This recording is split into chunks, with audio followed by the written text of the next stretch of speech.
I lived an entire lifetime looking at things through this foggy lens of, you're not good enough. You can't do that. You're not the kind of person who can do that.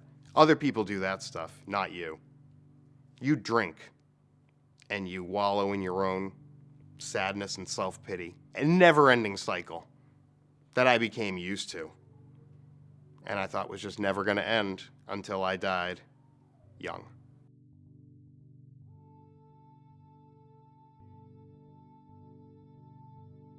My real struggles with alcoholism began in my late teens, I would say, even though I had been drinking since a very young age, about 11 years old. My alcoholism got to the point where it was starting to impact my life and my family's life, and it had transitioned from heavy drinking to alcoholism.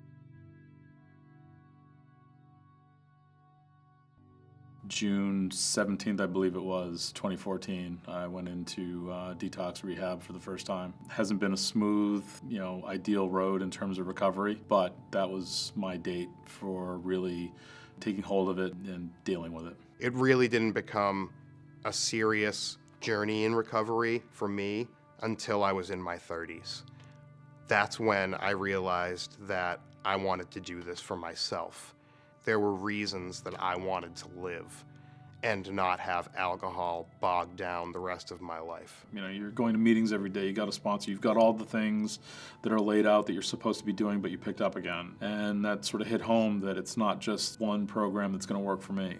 My experience with previous rehabilitation programs was a struggle for me. I was not invested. I just kind of yesed and nodded my head when I found Prana. It was unlike any other program, and I had done everything. The yoga classes were taught by a volunteer who was in recovery, and so the yoga was a recovery-based sort of stretching and balancing, and it wasn't a power workout yoga. When I showed up, I didn't have an inkling of this is going to be something for me. Meditation was new to me. My mind was always racing. I would always have a hard time sitting still. I knew nothing except there was yoga involved, and I laughed. Yoga, to me, was something that soccer moms did, and I never saw it for what it really is in terms of a spiritual, being aware of yourself and sort of your surroundings, connecting with yourself. When I actually walked in the door, it was just click, instant connection. I was comfortable with everybody. I trusted everybody, and they allowed me to be honest about myself. I hold nothing back with these people. For me, my recovery is different than anybody else's. Being able to recognize when it's time to pause, take a deep breath, relax, or sit with something. These people aren't judging me. These people aren't mad at me. My disease sucks. But they realize that I'm not a jerk. I have a disease, and they don't hold that against me. That's nothing I'd get from AA. That's nothing I'd get from recovery. That's nothing I'd get from an IOP. It's just something that is unique to Prana. This is the gift that Prana has given to me. I'm able to go and live my life instead of working on my death. With the practice of the yoga, the meditation, and the folks that I meet with at Prana,